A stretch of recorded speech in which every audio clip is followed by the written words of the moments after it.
On the way, Jack Stones that never get used. And Popeye's girlfriend. Popeye's girlfriend, both on the way on Great TV. We'll explain coming up. Fire it up.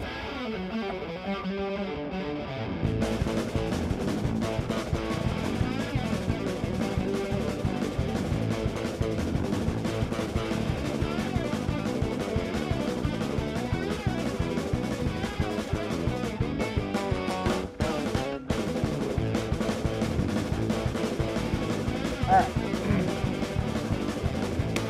We're finally into the springtime heat. So summer's back. It is beautiful, Bill. We've got some, oh, you can hear the chimney going a little bit. We've got some charcoal going. And it's another episode of Great TV. With me, as usual, three-time South Carolina state champion Jack Waybor. And he's with CarolinaPitmasters.com. That's right. I'm Bill West, BarbecueTricks.com. And let's get right into, we're getting more and more great plates, getting more and more letters. And in fact, I got one real quick little letter saying you've been watching the show. Hi, Bill and Jack, been watching the show for some time now. It's a favorite. My question is your operating advice for my new Brinkman electric grill and smoker. I've got some really nice brisket and want to do it right. Thanks, Chris Whallen, Marshfield, Vermont. And actually, I thought, I'm excited because I actually knew exactly what he was talking about. Well, then take it away, Bill. I'll just drink my Point Special beer from where is it from? Stevens Point, Wisconsin. Stevens That's Point, true. Wisconsin. University of Wisconsin. Thank you, Buzz. We had a little bit left over from the last time he came and visited from the Northland, and we enjoy that.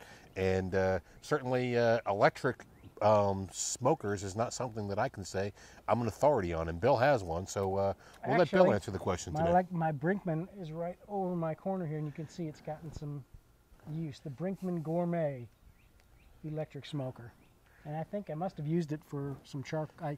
I've got the charcoal Brinkman, and I've got electric, but I like the. And a specific question is, got some nice brisket. Actually, I really like the electric for stuff like brisket because it's a long cook. Steady cook, yep. Yeah, and I didn't really know anything about smoking before I had that, so that was my first thing. And you kind of always wonder if it's working or not because it just keeps it. It's just got a metal coil in the bottom, like almost like those electric charcoal starters. Right. And then some gravel on the bottom. You know, the volcanic rock. Right. That's all there is to it, and it does a great job. Just throw some wood chips on it, and it holds a nice steady. So you use wood chips just straight, or do you put them in a foil pouch, or do you? I just put them on there. Just right on there, and away they go, huh? And yeah, and it just over time, you just open the door every once in a while and throw in some stuff and fill the water pan.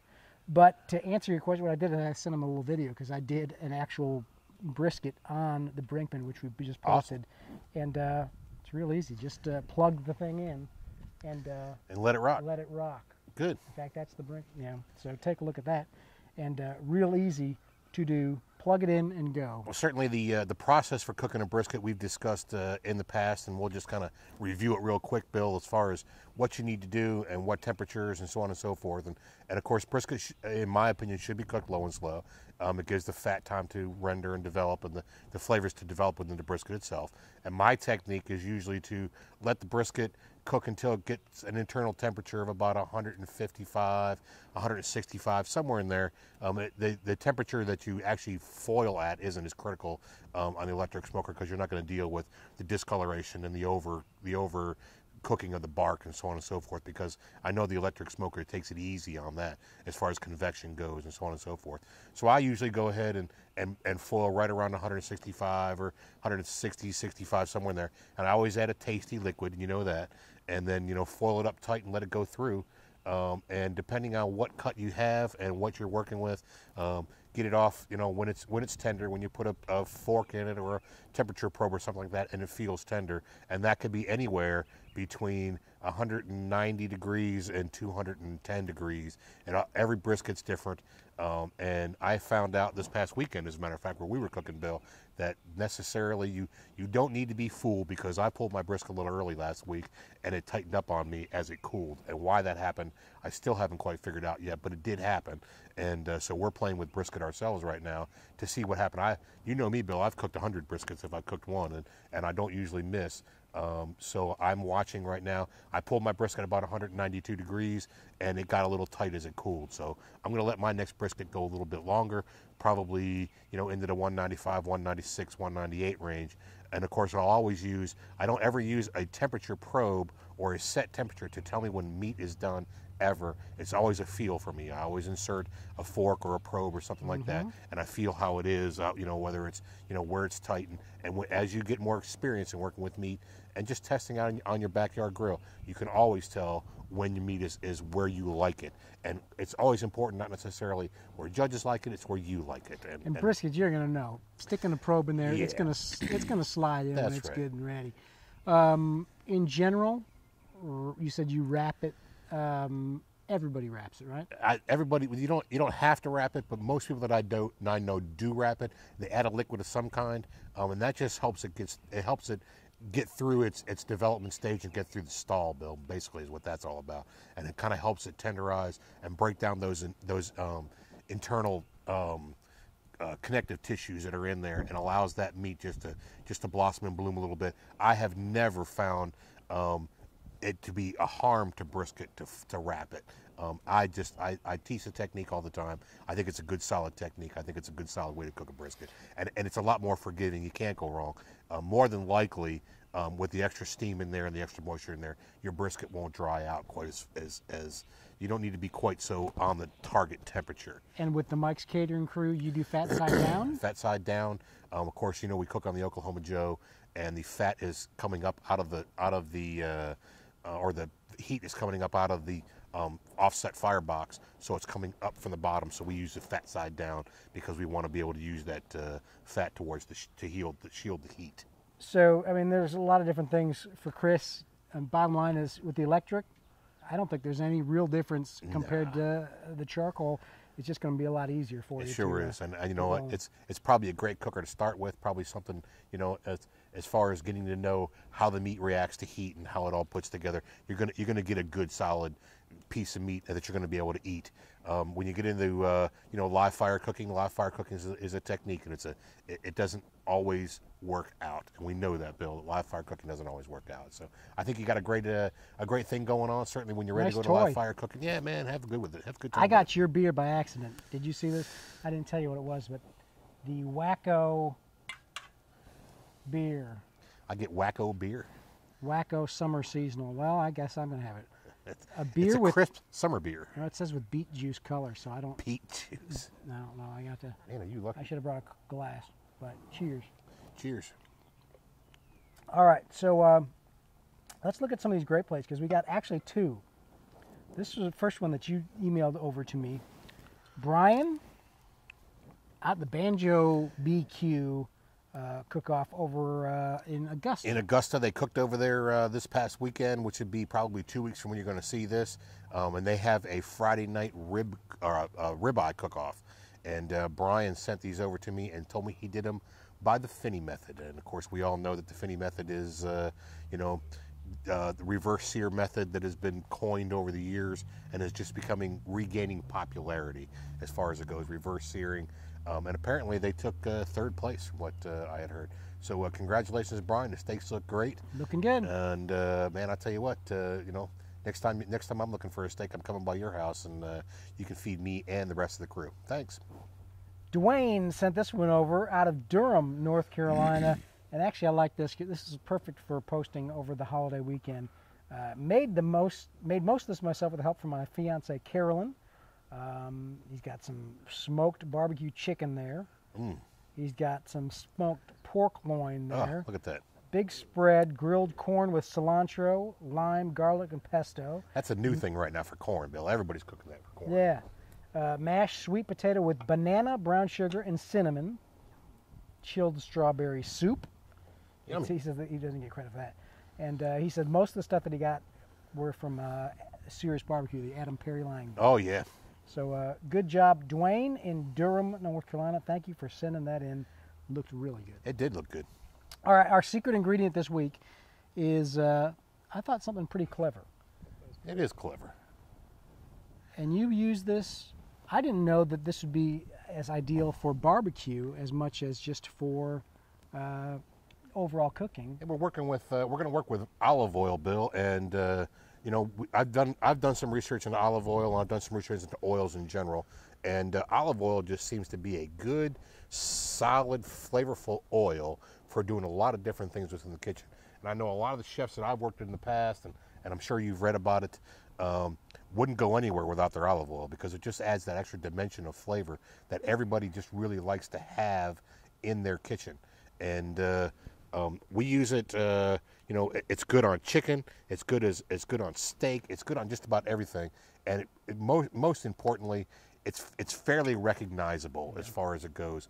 And you know, they say that, you know, from the research that I've done, you know, always buy extra virgin olive oil, because extra virgin olive oil is from the first pressing, I believe, and that's what you want to get as far as it goes. I've heard that. I got a note here. They satisfied all the International Olive Council standards for excellence, including acidity level of 0.8% or less. That's what makes extra virgin olive oil extra virgin. And you know, I mean, it's recognizable. It's good. One of the things that I don't really, I can't really support as far as it goes is, you know, frying with olive oil, because the you know, the burn point is so low on it. But I'll tell you what, if you're grilling, there is nothing better than to put a little bit of olive oil on top of your chicken, and then connect that up with your salad while you're having it on the side, and then connect that up with, you know, whatever it is that you're cooking on the grill, because olive oil it's healthy, it's good for you, it has a lot of flavor and brings a lot of good stuff to the kitchen. Now, someone said don't buy. This is where this other one over here, clear bottle. Someone said don't buy it in a clear bottle, but you know. Is that pretty much what you get?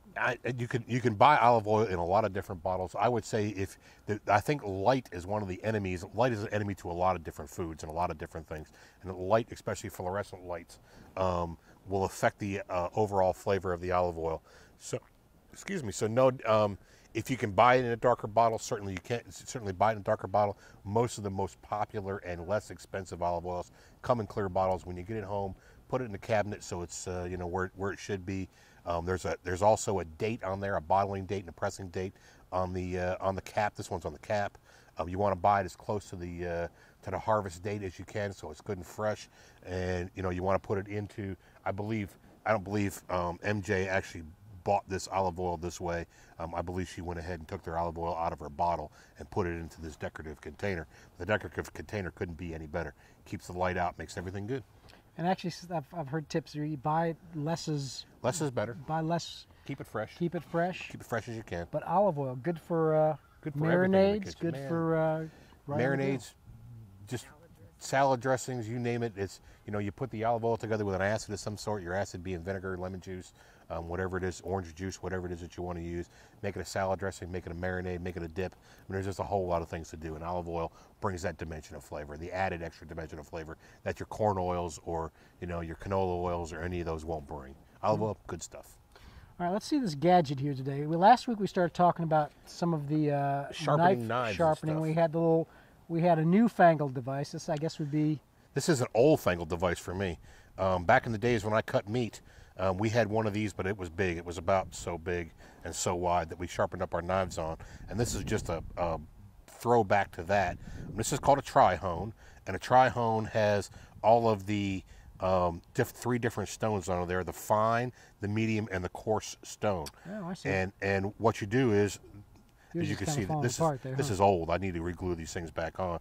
But you start at a spot, and then you put this down on your counter, and you sharpen your knife by running the knife down the, you know, at the proper angle. And the proper angle is something that you really got to play with. A lot of people say 45 degrees, you know, and run that knife edge down on there. And then after you do the coarse one for so many strokes, then you turn it to the medium one for so many strokes, and then you turn it over to the fine one for so many strokes. And as you go along, your knife will get sharper as you turn. So this whole thing that's a common thing. What's it called? It's called a tri-hone. And yes, it is very common. to sharpening knives the old-fashioned way. Except this one's falling apart. Right? Except this one's falling apart. Yeah, I really need to fix it and make it better. But it is what it is, and this is a very good system. It's all old school, and you can sharpen any knife you want on a tri-hone. You start on the coarse and get the nicks out of the blades, and you can really do a good job. And as you turn the knife, some guys will run. When I was cutting meat, we used to run 100 strokes, on the coarse, and then turn 100 strokes in the medium, and then go ahead and hit it as many times as we needed on the fine to make it all work out. But tri-hone is good stuff. It actually says on here medium, coarse, and sure it does. Fine. So cool little gadget. Yeah, it is. It is my knife sharpening thing. I got to get it fixed. We have turned over to. I take my knives to professional service nowadays and get them sharpened up, or I have a. We have an electric one that it's more or less a low-speed electric. The high-speed electric sharpeners I really don't endorse or like all that much, only because when you use those high-speed electric sharpeners, you're actually heating the knife, you're actually heating the steel up on the blade, and your knife has already been tempered once. The good knives have already been tempered once. So when you hit that down those high speed, when you run your knife to those high speed, you're actually taking the temper off of your blade, and that will make the edge soft, and you don't want a soft edge if you can get away with it. You want to hold your temper on the blade, and that's why a lot of guys, most of the guys that I know in the world today, still sharpen by hand and still do a good job. So that's what they like. Our gadget this week: sharpening tri-home. Tri-home. All right, that's it for this week. Make sure you share this great show with somebody that you love on Facebook, or even somebody you don't really like. We like when you share it. Make sure you subscribe. And you can visit the actual show site at greattv.com. That's why it's called Facebook, and you get friends, Bill. You're supposed to share it with your friends. That would work too. Greattv.com, and we will see you next week. Hey guys, remember, it's important in the world today to buy local, think global, stay sustainable, and for goodness sakes, every chance you get, hug your mama. You wacko.